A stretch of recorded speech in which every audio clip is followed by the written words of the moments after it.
बढ़ रहे थे, धीरे धीरे बेबी स्टेप्स ले रहे थे। आपने कभी सोचा था नंदिता दास की फिल्म में हीरो बनेंगे आप? क्या बात है। Good afternoon and thank you so much for coming. आप सब अपने कीमती समय में से समय निकाल के आए हैं। और कम टू योर क्वेश्चन कि मैंने जिंदगी में नहीं सोचा था, इन्होंने भी कभी नहीं सोचा था। तो हाँ एक्चुअली पर मैं नंदिता मैम का हमेशा फैन रहा हूँ एज एन एक्टर जब ये काम करती थी। और फिर जब इन्होंने फिल्में डायरेक्ट की, दोनों फिल्में मैंने देखी हैं, फिराक और मंटो। उन फिल्मों को देखने के बाद तो मैंने लाइफ में जब पहले भी नहीं सोचा था, और वो दो फिल्मों को देखने के बाद तो मैंने कभी ख्याल भी नहीं आया कि ऐसे सीरियस सिनेमा बनाती हैं ये। हालांकि खुद पर्सनल लेवल में बहुत फनी भी है और हमने बड़ी मस्ती भी की है इस फिल्म को शूट करते हुए। But thank you Nandita ma'am and thank you Sameer sir for took me so seriously. और हमने एक छोटी सी कोशिश की है, एक अपने देश की, अपने लोगों की एक कहानी कहने की कोशिश की है। जैसे नंदिता मैम ने कहा कि हमारी जितनी भी फिल्में बनती हैं कहीं ना कहीं हमारी हिंदुस्तान की जो अपनी स्टोरीज होती हैं कहीं ना कहीं मिसिंग हो जाती हैं। बनती हैं, ऐसा नहीं कि नहीं बनती, पर ये जब आप देखेंगे फिल्म तो आई थिंक हर कोई रिलेट कर पाएगा। जरूरी नहीं कि वो फूड डिलीवरी राइडर ही हो, बहुत सारे ऐसे लोग हैं जो अपनी शायद कहीं ना कहीं नौकरी खो देते हैं या ऐसा काम कर रहे हैं जो शायद वो मन से नहीं करना चाहते, वो कुछ और करना चाहते हैं। तो जब आप पूरी फिल्म देखेंगे फिर आपको पता चलेगा। आई एम श्योर। और अभी ट्रेलर देखेंगे सर यहाँ पे, लेकिन उससे पहले मुझे पता लगा है we have a surprise for all these amazing people here. आपकी तरफ से कुछ होने वाला है? कुछ सरप्राइज बोला था मुझे। मेरी तरफ से सरप्राइज? हाँ, मैं खुद दुनिया में सरप्राइज आया हूँ। मुझे बड़े सारे लोग पूछते हैं आप इस कैरेक्टर में घुसे कैसे। मैंने कहा मैं अभी तक निकला ही नहीं हूँ इस कैरेक्टर से, क्योंकि टीवी इंडस्ट्री में आने से पहले मुंबई आने से पहले बड़े छोटे छोटे काम हम सभी करते हैं अपनी पॉकेट मनी के लिए। तो मुझे जब हम लोग कनाडा में हम लोग टोरंटो फिल्म फेस्टिवल के लिए गए तो तब मुझे बातों बातों मैंने नंदिता मैम से शेयर किया। मैंने कहा मैम मैं ना एक बार कोक कंपनी जो कोका कोला उसमें एज ए हेल्पर काम करता था। तो उसमें इस तरह की स्ट्रगल नहीं होती थी उस समय, ऑफ कोर्स एप्स वगैरह नहीं होती थी, और एक सेल्समैन होते थे जो उसी ट्रक को चलाते भी थे, उसके साथ एक हेल्पर होता था। तो क्योंकि उसकी डिमांड बहुत थी, नई एक रेवोल्यूशन आया था उस समय 90s में, तो हमें वो प्रॉब्लम्स तो नहीं कभी फेस करनी पड़ी। हाँ मेहनत होती थी ऑफ कोर्स, लेकिन जब ये फिल्म की मैंने स्क्रिप्ट पढ़ी और फिर नंदिता मैम ने इतनी रिसर्च के साथ बताया कि ये किस तरीके से ये लोग अपना काम करते हैं, इनको कितना एक बार डिलीवरी पैसा मिलता है और कितना मुश्किल है इनके लिए। सो कहीं ना कहीं वो जिंदगी मैंने बड़ी करीब से देखी हुई है अपने शहर में। ठीक है, समय के हिसाब से थोड़ी थोड़ी चीज़ें बदलती रहती हैं, पर मेरे लिए शायद इतना मुश्किल नहीं था। और दूसरी बात यह है कि जब आपका कैप्टन, आपके डायरेक्टर, ये खुद अच्छी एक्टर है तो चाह के भी आप ओवर एक्टिंग नहीं कर सकते हो, ये पकड़ लेती है उसी समय। सो मुझे बड़ी हेल्प मिली, और स्पेशली मेरी को स्टार शाहाना, ये दो लोग ऐसे थे मेरे आसपास कि आपको प्रोटेक्ट करके रखते हैं एज एन एक्टर भी, और बड़ी सारी चीज़ें। So thank you ma'am, once again thank you Shahana. Well ये तो हुई मानस की बात, लेकिन प्रतिमा की बात भी कर लेते हैं यहाँ पे। Give it up for the very gorgeous, the very talented Shahana Goswami, ladies and gentleman. जोरदार तालियां, कम ऑन यार, we can make some noise. Looks fantabulous. And first of all, you're teary-eyed or what? Oh no, that's. No, you're not. just, Okay. थोड़ा सा हम emotional सा हो रहे हैं यहाँ पे। Tell me one thing. आपकी अपनी एक कहानी है इसमें। You have your own journey. You're not just playing his wife. There is much more to it. So what was the character like? क्या लेस थी जिसमें घुसना पड़ा? And are you out of it, or just like the gentleman here said, he's still into it? I think हमें हर character में कहीं एक कोई चीज़ मिल जाती है जो आप अपनी पर्सनालिटी या अपने किसी चीज़ से जोड़ सकते हो। तो प्रतिमा की तरह आई थिंक प्रतिमा बहुत होपफुल है एज अ पर्सन, बहुत ऑप्टिमिस्टिक है, और वो मैं बचपन से ही ऐसी हूँ। मुझे हर चीज़ में सिल्वर लाइनिंग दिखती है, मैं हर चीज़ में एक उम्मीद के साथ जीती हूँ, एंड उम्मीद यही रहती है कि लोग अच्छे होंगे, चीज़ें अच्छी होंगी। तो उसका जो जर्नी है वो उस उम्मीद के बलबूते पे ही चलता है, और उसके लिए वो जर्नी हल्की सी आसान हो जाती है क्योंकि उसमें एक उम्मीद है, वो एक हंसी है। और आई थिंक वही वो चाहती है, वो देखती है किस तरह से मानस स्ट्रगल कर रहे हैं, उनके लिए वो एक बर्डन बन रहा है अपनी फैमिली को सपोर्ट करना। एक उनकी जो निजी ज़िंदगी बदल गई, एक फैक्ट्री में मैनेजर थे, अब वो एक कुछ और काम कर रहे हैं, लेकिन वो चाहती है कि वो उसको आसान कर ले ज़िंदगी को। And the other thing that I loved is कि रिलेशनशिप जो उनकी है वो एक्चुअल पार्टनरशिप की है, उनमें प्यार भी है, दोस्ती भी है, एक उतार चढ़ाव जो रेगुलर होते हैं वो एक सिचुएशन में वो भी है। So it was just a very beautiful character. और हाँ, वो ऑप्टिमिज्म शायद मुझ में भी है, वो एक हर चीज को एक होपफुल नजरिए से देखने का। Right. और उसी उम्मीद के ऊपर सब कुछ टिका है, मुझे ऐसा लगता है that you know silver lining, जैसा पाजी ने भी अभी यहाँ पे कहा था कि सेंटी हो गए सब लोग और लग रहा है कि यार दिल को छुएगा। आई थिंक वो जो कॉमन लोगों से उठाया हुआ चीजें हैं ना, वही यहाँ पे मैटर करती है। इन दो कैरेक्टर्स को जिन्होंने जीवांत किया, I would say, ladies and gentlemen, the very talented writer, director, producer, give it up for Nandita Das. जोरदार तालियां बनती है because this is a beautiful initiative, Nandita Das Initiatives का। वेलकम। पहले आप वाह, अच्छा लग रहा है मैम, कंग्रेचुलेशंस। हमारी टीम में देखिए, हमारी टीम में असली प्यार है। बिल्कुल दिख रहा है, हमें दिख रहा है। Okay, first and foremost, you know Nandita Das initiatives, तो ऐसे इनिशिएटिव लेने की वजह से ये नाम है, बिकॉज़ ये बड़ा यूनिक सा है अपने आप में। जी, जब मैं मंटो बनाने वाली थी तो मुझे अचानक कहा गया कि अच्छा, मैं अगर प्रोड्यूस कर रही हूँ तो मेरे पास एक कंपनी होनी चाहिए। मेरे पास कोई कंपनी नहीं थी, तो मुझे वैसे भी कई चीज़ों में दिलचस्पी है, तो मुझे लगा मैं उसको नंदिता दास प्रोडक्शन क्यों बनाऊँ। मैं तो अपने नाम से ही नहीं बनाना चाहती थी। थोड़ा ऐसे हमेशा कोई बोलता है तो मुझे ऐसे छुपने का थोड़ा सा मन करता है कि कोई अच्छा सा नाम सोचना चाहिए था, बट 1 घंटे में वो कंपनी बनानी थी। मैंने सोचा इनिशिएटिव्स यानी आप अलग अलग चीज़ें कर सकते हैं, अलग अलग क्रिएटिव चीज़ों का सहारा ले सकते हैं अपनी बात करने के लिए, तो इस वजह से ये नाम पड़ा। अब इस इनिशिएटिव की बात करते हैं, ज़्विगाटो। ये मेरी दूसरी फिल्म होगी जी, इस एनडीआई के तहत। राइट, आप मुझे प्लीज ये बताएं कि इसकी शुरुआत कहाँ से हुई थी, because see we see these wonderful people around us all the time, right? कहीं वो कौन सी एक चीज थी जहाँ ये जर्मिनेट हुआ कि इस पे बनानी चाहिए मुझे? ये कोविड के दौरान थी और हम लोग सब अपने घर के अंदर बैठे हुए थे, एक तरह से स्टे होम स्टे सेफ, जबकि दुनिया उथल पुथल हो रही थी, माइग्रेंट लेबरर्स की हम स्टोरी सुन रहे थे। तो मुझे लगा अच्छा होगा कि अगर हम एक न्यू इंडिया पे कुछ एक कहानी, 4 डायरेक्टर्स मिल के साथ आए और कोई एंथोलॉजी करें। तो मैंने 3 और मेरे जो दोस्त फिल्म मेकर्स हैं उनको इकट्ठा किया। मैं समीर नायर उनके पास गई, अपलॉज के पास, कि आप इसे प्रोड्यूस करिए। उन्होंने बहुत उनको भी अच्छा लगा ये आइडिया, और हम लोग बहुत बातें कर रहे थे। फिर धीरे धीरे एक डायरेक्टर गिरते गए साइड में, क्योंकि उन्होंने कहा कि नहीं, हमारी तो बड़ी फिल्म आ रही है, हम ये 20 मिनट फिल्म के लिए अपना समय अभी नहीं दे सकते। तो जब वो निकलते गए तो हम इक्के दुक्के बचे रहे, तो वो एंथोलॉजी तो बन नहीं पाई। तो मैंने कहा चलिए, मैंने कोशिश की। फिर समीर नायर ने कहा कि नहीं, अच्छी तुम्हारी कहानी अच्छी है, तुम इसको खींचो और इसको पूरी एक फीचर फिल्म बनाओ। तो मैंने कहा नहीं, इसकी फीचर फिल्म नहीं बन सकती, ये 1 दिन की कहानी है, बस इतना ही है इसमें। और मुझे रेटिंग, एल्गोरिदम, ये सब इतना समझ नहीं आता, मेरा गणित थोड़ा वीक है। तो उन्होंने कहा नहीं, मुझे लगता है कि इसमें कुछ हो सकता है, तुम कोशिश करो। तो इनके धक्के मारने की वजह से मैंने इसको फिर लिखना शुरू किया, और अब आपके सामने है ये फीचर फिल्म। अब बन गई, अब 1 दिन से 4 दिन की हो गई है कहानी। और इसमें जो प्रतिमा का जो कैरेक्टर है, जो पहले थोड़ा कम था, वो और उसकी एक जर्नी हो गई। उनके बच्चे हैं, 2 छोटे बच्चे, जिनको हमने उनकी भी बहुत अच्छी कहानी, वो भी आपने देखा ट्रेलर में। तो एक आम आदमी और उनके परिवार की जो एक स्ट्रगल भी है, होप्स भी है, जिंदगी जैसे होती है, उसमें एक चीज़ तो होती नहीं है, उसमें ह्यूमर भी है, उसमें दुख भी है, उसमें डिलेमास भी हैं। So it's very life like. तो हम उसको किसी उसमें सिर्फ डाल दें तो शायद वो जिंदगी जैसी नहीं लगेगी। Thank you so much for sharing all that so beautifully.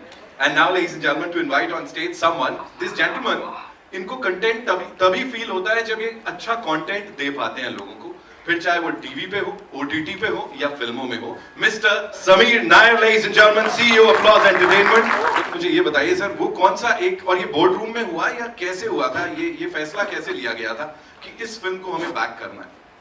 Actually फैसला तो इन लोगों ने मुझे बुलाया था, the other 4 directors and Nandita, कि एक ये शॉर्ट फिल्म एंथोलॉजी बनानी है।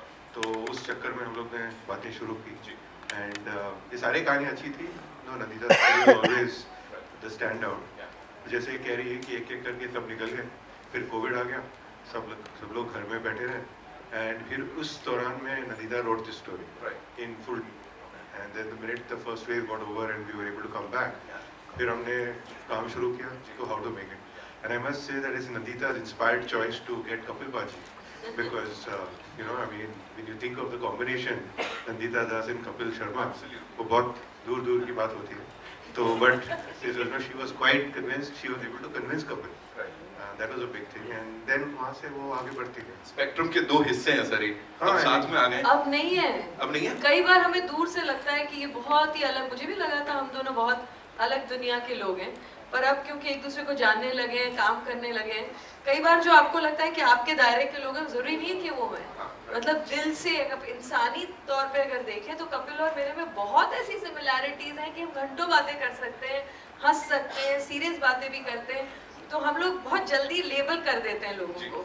तो एक तरह से आई होप कि जो आप लोग जब फिल्म देखेंगे तो एक खुले दिमाग से सिर्फ एक कहानी देखने आएंगे इन सीधे साधे लोगों की, जो और इस तरह के किरदार हमारी फिल्मों से कम होते जा रहे हैं।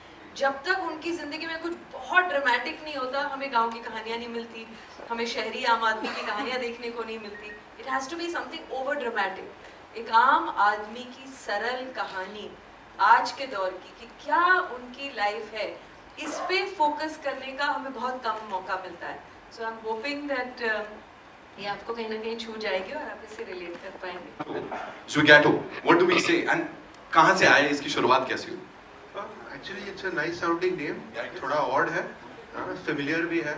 You think it might be 2 names in one, which you do, and that's good. वो हमारा आइडिया बिल्कुल नहीं था. आराम से ही सर।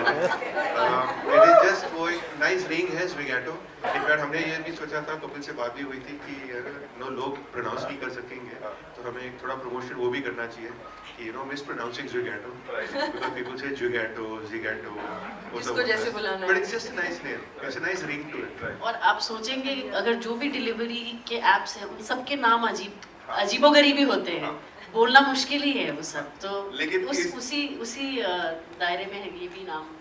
लेकिन इस फिल्म को देखने के बाद इसके बारे में बोलना बिल्कुल मुश्किल नहीं होगा। I am sure there will be so many good things to talk about इस फिल्म से जुड़ी हुई। I want to ask Kapil sir 2 questions.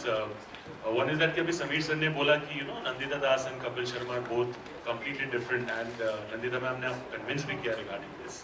So वो convincing process कैसा था, like कुछ negotiations हुए थे बीच में या क्या था? The second part is कि यहाँ पे ट्रेलर पे पोर्शन था जहाँ पे आप बोलते हो कि सर अगर मैं आपके साथ सेल्फी खिंचवा सकता हूँ तो मुझे 10 रुपये एक्स्ट्रा मिलेंगे।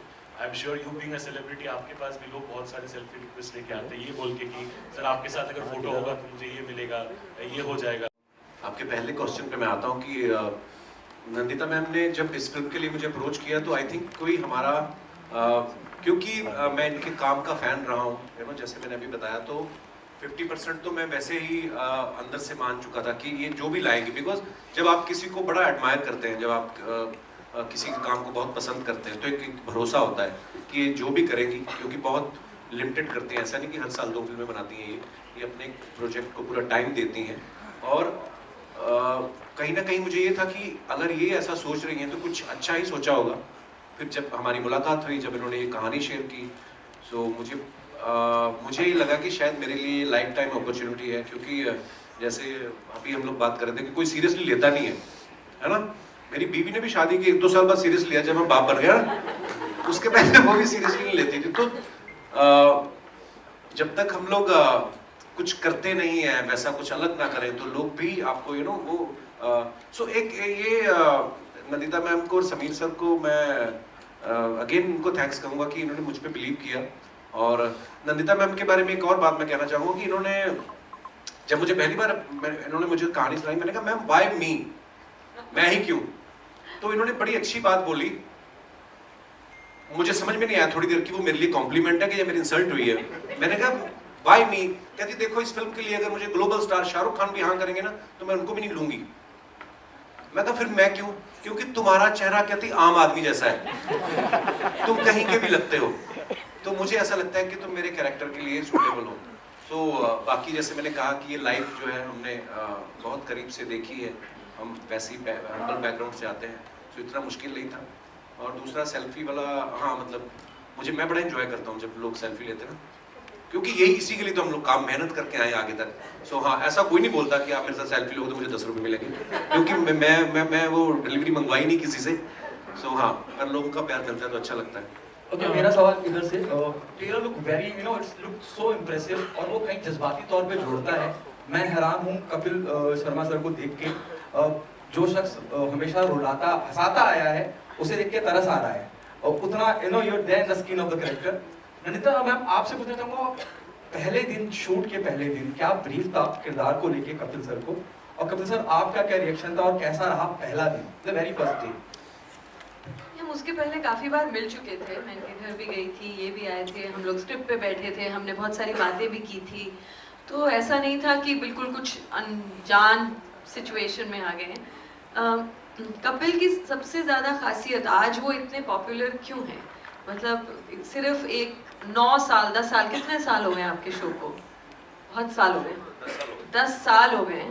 10 साल के बाद भी जब वो जिस तरह से रिलेट करते हैं उनकी ऑडियंस के साथ, जिस तरह उनकी हंसी आंखों तक पहुंचती है, तो ऑब्वियसली एक आप अच्छे अगर इंसान हो, आप अगर लोगों की दुनियाओं से अभी भी जुड़े हुए हो, आप आम आदमी अब रहे नहीं, लेकिन आम आदमी की पूरी जर्नी के साथ आप अच्छी तरह से कनेक्टेड हो, तो उसमें बहुत कुछ सिखाने की ज़रूरत नहीं होती। और मैं एक्टर भी हूँ, इसलिए मुझे पता है कि ये जो स्किन में आना, चाहे शहाना की बात हो चाहे इनकी बात हो, ये दोनों पहली बात तो बहुत ही उम्दा इंसान है, उसी से 50% ऑफ काम तो उसी से हो जाता है। दूसरी बात है कि दोनों जब समझते हैं अपनी अपनी भूमिका को, कैरेक्टर्स उनके लिए कुछ अलग दुनिया के लोग नहीं थे, रिलेटेबल जब कैरेक्टर्स होते हैं तो इमोशंस तो यूनिवर्सल होती हैं।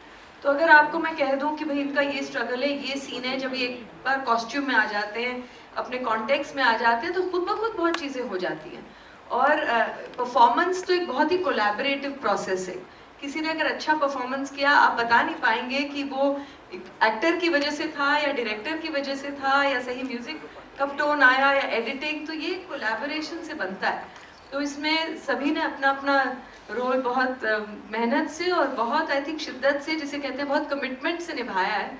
सो ऐसा कोई इतना पहला दिन भी कोई ऐसा 25वें दिन से ज़्यादा मुश्किल नहीं था। कपिल सर आपके लिए चैलेंजिंग क्या रहा? सर फ्रैंकली मेरे लिए ज़्यादा कुछ ऐसा चैलेंजिंग नहीं था, क्योंकि जैसे मैंने बताया कि इन्होंने हमारी बहुत सारी मीटिंग्स हुई थी, बहुत सारी रीडिंग्स हुई थी हमारी, तो मैं उसको समझना चाहता था। और जब फर्स्ट डे मैं सेट पे गया और मैंने वो कॉस्ट्यूम पहना, अपने आप कैरेक्टर में आते हो, तो उस एम्बियंस में जाते हो जिस घर में हम लोग शूट करने वाले थे, रियल लोकेशंस के ऊपर, तो वो चीज़ें आपको सपोर्ट करती हैं, वो आपको उस कैरेक्टर में आने के लिए। और लेकिन हाँ, एक चीज़ मैं यहाँ पे मेंशन करना चाहूँगा, जैसे हम लोगों को लगता है, जैसे मैम ने कहा कि हम लोग मैं अपने शहर से, मैं आज भी जाता हूँ अपने शहर में, अपने पुराने दोस्तों को मिलता हूँ, एक वहाँ पे उस शहर में क्या चल रहा है, जिस शहर से हम 20 साल पहले आए थे, वो चीज़ें देखता रहता हूँ। लेकिन फिर भी कभी कहीं ना कहीं मुझे लगता है कि हम जब इस शहर में आ गए, थोड़ा नाम हो गया, अच्छे पैसे कमाने लग गए, अच्छे कपड़े पहनने लग गए, एक सीन हम लोग एक शूट करने के बस्ती में, भुवनेश्वर में, वो जो खुशबू आई ना उस बस्ती के आसपास से, वो खुशबू मैंने बड़े साल बाद महसूस की। कभी आपके घर में पालक बन रही है और बगल वाले घर में कोई आलू मटर बन रहे हैं, वो मिक्स होके जो खुशबू आती है ना, तो वो मैंने बड़े साल बाद महसूस की। क्योंकि यहाँ पे अपने अपने फ्लैट हो गए, थोड़े और पैसे आ गए तो सिंगल फ्लोर हो गया, तो नहीं आती है वो खुशबू। तो वो मैंने कई चीजें ऐसी महसूस की उस फिल्म के दौरान, और बाइक पे पूरा शहर मैंने घूमा और बड़ा अच्छा एक्सपीरियंस रहा। सो मेरे लिए शायद इतना मुश्किल नहीं था, बिकॉज हमारा होमवर्क अच्छा था। Hi, this is Sohail. आपके लेफ्ट में कपिल, यहाँ लेफ्ट में। जी sir. Sohail from Indian Bollywood. Congratulation to the entire team. सबसे पहले तो बहुत ही स्मार्ट लग रहे हो, एकदम स्लिम एंड फिट लग रहे हो। Very good to see you going young day by day. अरे मेरा सवाल था कि आपकी पिछली जो फिल्म थी उसके बाद एक लंबा सा गैप हो गया, definitely you are doing your show also, तो आप किस तरह से टोटल इसको मैनेज कर रहे थे, या फिर अपने कॉन्शियस डिसीजन था आपका कि एक फिल्म करनी, उसके बाद एक अच्छी कोई स्क्रिप्ट आएगी, या फिर उसके बाद I will be taking some film, और किस तरह की script you are looking out for? Sir मुझे ना जो लोग स्ट्रेटजी बनाते हैं कि मेरी ये स्ट्रेटजी रहेगी, इस फिल्म के बाद मैं ऐसी करूंगा, मैं फ्रैंकली बता रहा हूँ, मेरी ऐसी कोई स्ट्रेटजी नहीं होती। सबसे पहली फिल्म जो मैंने करी थी, मेरे दोस्त और मेरे हम लोग साथ में काम कर रहे हैं, अनुकल्प गोस्वामी अभी भी यहाँ पे मौजूद हैं, इनकी लिखी हुई थी, क्योंकि हम लोग बहुत सारा समय साथ में बिताते हैं। तो उन्होंने जब मुझे सुनाई किस किस को प्यार करूँ, तो मुझे मज़ेदार लगी। पहली फिल्म थी, मज़ा आया। दूसरी फिल्म जो बनाई फिरंगी, वो मेरे दोस्त हैं राजीव, वो भी यहाँ पे मौजूद है, इन्होंने डायरेक्ट की थी। वो भी हमने दिल से किया जो काम किया, कभी ऐसा सोच के नहीं किया। उसमें मैं प्रोड्यूसर खुद था फिरंगी के टाइम, तो हमने वो भी दिल से बनाया था प्रोजेक्ट। कभी ये सोच के नहीं किया कि अच्छा हम बिजनेस करने वाले हैं या इससे ये कमाई होगी, तो हम थोड़ा दिल से ही सोचते हैं। तो ये फिल्म भी जब नंदिता मैम ने सुनाई, ये भी दिल को ही लगी, तो ऐसा नहीं है कि क्योंकि टीवी पे इतना प्यार मिला है, 3 महीने के लिए हमने अपना शो बनाया था और इस साल उसको 10 साल हो गए हैं। तो जैसे आपने कहा ना कि सीरियस कैरेक्टर में आने के लिए भी लोग बिलीव नहीं करते कि नंदिता ने कैसे बिलीव किया, ये कॉमेडी में भी नहीं करते थे। तो जब चैनल को हमने अप्रोच किया, no no no 24 episodes are enough, जो चलने लग गया तो फिर आई भी नहीं पूछने को जो हमारी, तो ऐसा होता है। और कहीं ना कहीं ऊपर वाला भी साथ देता है जब आप अपना काम शिद्दत से करते हो, मेहनत से करते हो, दिल से करते हो। सो ऐसी कोई स्ट्रेटेजी नहीं रही सर, दिल से जो चीज अच्छी लगी। टीवी में बड़ा मुश्किल होता है when you produce biweekly show, every week you have to produce 2 episodes, और उन 2 एपिसोड्स के पीछे जो मेहनत लगती है उसमें अलग पूरा एक वीक जाता है। लेकिन जब हमें कुछ करना होता है तो हम लोग फिर उसको प्रायोरिटी बना लेते हैं, फिर चीजें मैनेज हो जाती हैं। इसके लिए भी हमने बैंक बनाया अपने शो का, ताकि पीछे टेलीकास्ट इशू ना आए, और एक दिल में था कि ये फिल्म हमने करनी है। आपने खुद ही बोला कि आपको कन्विंसिंग, लेकिन फैंस के बारे में सोच के कि आपको कहीं लगा कि वो लोग कॉमेडी एक्सपेक्ट करेंगे, ये फिल्म में कॉमेडी इतना नहीं है, शायद आपके कोर फैंस डिसअपॉइंट हो जाए? सर मुझे ऐसा नहीं लगता है कि, देखिए सबसे पहले तो हम एक इंसान है, मेरी ड्यूटी भगवान ने लगाई है लोगों को हंसाने की, आप जर्नलिस्ट हैं, पर बीइंग एक इंसान होने के नाते हम सब में सब तरीके के इमोशंस है, sometimes we are happy, sometimes we are upset. और ये फिल्म करने के पीछे मुझे भी लगा, क्योंकि मैं टीवी पे लोगों को 2 घंटे हंसाता हूँ, है ना, पर जरूरी नहीं है कि मैं 24 घंटे उस मोड में होता हूँ। सो जो हमें प्यार करने वाले लोग हैं वो दिल से कनेक्ट करते हैं, इसीलिए शायद आज 10 साल से हम लोग टीवी पे रेगुलर वो अपना शो चला पा रहे हैं। सो आई थिंक जो लोग दिल से कनेक्ट करते हैं वो शायद आपको ज्यादा जज नहीं करते हैं। और मुझे भी ऐसा लगता है कि लोग कॉमेडी में देखना चाहते हैं कि मैं और कॉमेडी करूं, और वो तो टीवी पे हम लोग करते हैं, लेकिन ये फिल्म में शायद वो ज्यादा खुश होंगे, क्योंकि उन्होंने शायद ऐसा किरदार में इतना सीरियस गंभीर भाव में कभी मुझे देखा नहीं है। सो मैं जैसे मैंने पहले कहा ना कि हमें लग रहा है कि ये हमारे हिंदुस्तान की ऐसी कहानी है। मुझे एक किस्सा याद है, जब हम लोग साउथ कोरिया में थे, बुसान में, तो मैं और मेरी वाइफ ऐसे साइड पे जो 2 सीट होती है वहां पे बैठ के देख रहे थे, और वहां पे बहुत कम, रेयरली 3-4 इंडियंस थे। तो एक लड़की बैठी हुई थी, जर्नलिस्ट भी थी वो, and she suddenly started crying. तो मेरी वाइफ ने बोला वो देखो लड़की रो रही है। तो मुझे लगा यार इसको मेरी परफॉर्मेंस तो नहीं खराब लगी कि ये क्यों रो रही है। तो फिर जब हम लोग एक उनके साथ कॉन्वर्सेशन करना शुरू किया, तो उस कंट्री को देख के लगता था कि यार इनका इंफ्रास्ट्रक्चर इतना अच्छा है, सड़कें इतनी साफ है, सब कुछ, मतलब सब कुछ अच्छा वाला। आउटस्कर्ट्स में हम लोगों को जाने का मौका नहीं मिला, लेकिन उन्होंने बोला कि सर हमारी कंट्री में भी ऐसा हुआ है, ऑब्वियसली ग्लोबली ऐसा हुआ है, बहुत सारे लोगों की जॉब्स गई। सो इमोशन कहीं ना कहीं एक फैमिली, एक इमोशंस हर जगह यूनिवर्सली सेम ही है। सो अगर वो लोग कनेक्ट कर सकते हैं, जो उनको तो पता ही नहीं था कि मैं कॉमेडियन हूँ या कौन, उन्होंने पहली बार मुझे देखा। सो जो लोग हमें जानते हैं, आई थिंक उनको भी मजा आएगा। इसमें मैं थोड़ा सा जोड़ सकती हूँ एक छोटी सी बात। जैसे टोरंटो में भी फेस्टिवल मैं कई बार जा चुकी हूँ अपनी पुरानी दूसरी फिल्मों के साथ, पर इस बार जब मैं गई तो कपिल के बहुत सारे फैंस आए जो कभी शायद फेस्टिवल में नहीं आए। तो मैं भी सोच रही थी, पहली हमारी स्क्रीनिंग थी, मुझे लगा कि अच्छा इनका क्या रिएक्शन होगा, इन्होंने तो इस तरह की फिल्में ही शायद नहीं देखी हैं, वो क्या डिसअपॉइंट, जो आपने बताया कि डिसअपॉइंट हो गए। और उनके जब उन्होंने सवाल करने शुरू किए या उनसे जब बात हुई आखिर में, वो बहुत ही इनफैक्ट खुश थे। उन्होंने कहा कि उस रूप में तो हमने उनको देखा है, एक नए रूप में देखने की जो हमारी एक क्यूरियोसिटी थी, तो डिसअपॉइंटमेंट का एक्चुअली उल्टा हुआ कि उन्होंने एक अलग रेंज में देखा। तो हम लोग कई बार ये सोचते हैं कि हमें ऐसा है तो हम वही देखते जाएं, पर अगर हम, जैसे मैंने पहले भी कहा, खुले दिमाग से देखें तो आपको एक नए अवतार में दिखेंगे ये, जो शायद पहले आपने कभी नहीं देखा। जैसे मैंने जब शादी की ना, तो मुझे भी डर लगा था, मैंने आज तक कभी शादी नहीं की, करनी चाहिए या नहीं। अच्छा होता है कभी कभी कुछ नया करना। Shahana, I have a question for you. You're a fantastic actress. So, but the one gripe the media has, the audience has, is that we don't see enough of you. Do you always wait for such subjects that touch people's heart, so are such soulful, like I said, and that is why we don't see so much of you on screen? Thank you firstly, and I think मेरा भी जवाब सचिन पाजी जैसा ही है कि मैं दिल से ही चीज़ें, मेरी कोई स्ट्रैटेजी कभी रही नहीं है, और जो भी चीज़ें आती हैं, स्क्रिप्ट्स आती है, दिल, मेरा दिमाग तो उसमें चलता ही नहीं है। जहाँ अंदर से एक फीलिंग आती है कि इस चीज़ को करना है तो ही मैं करती हूँ। चाहे वो मेरे दोस्त बना रहे हो, चाहे वो कोई और बना रहा हो, उससे कोई फर्क नहीं पड़ता है। इट्स लाइक अंदर से एक आवाज़ आती है कि करना है या नहीं करना है। तो वो शायद बचपन से ही था, बिल्कुल शुरुआत से मेरे लिए वही मेरा गाइडिंग फोर्स रहा है। एंड शायद that has led me to make and do work that fits me and that I fit.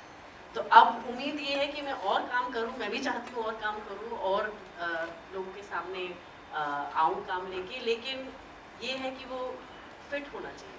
वो एक जो एक क्रिएटिव, एक सोल की नीड होती है एज एन एक्टर, वो पूरी होनी चाहिए। और मेरे लिए एक कोलैबोरेटिव प्रोसेस है। हम जो देखते हैं वो एक चीज़ है, लेकिन मेरे लिए ये जो मज़ा है film act as an actor, वो ये है कि हम सब साथ में किस तरह से काम करते हैं। उस दौरान जब हम शूट कर रहे हैं, वो क्रिएटिविटी जब साथ में बिखर रही है, फैल रही है, बन रही है, वो जो प्रोसेस है, जो मैजिक होता है, उसमें मुझे ज़्यादा दिलचस्पी है। तो मेरे लिए बहुत ज़रूरी है कि कौन से लोग हैं, क्या है, वो जो एक्सपीरियंस है, वो मेरे लिए वो मुझे पुल करता है, आकर्षित करता है टुवर्ड्स अ प्रोजेक्ट। तो यहाँ पे तो this was a great opportunity because Nandita के साथ मैं पहले काम कर चुकी हूँ and I love working with her. Like she said, as a human being and as a director I think she is fantastic.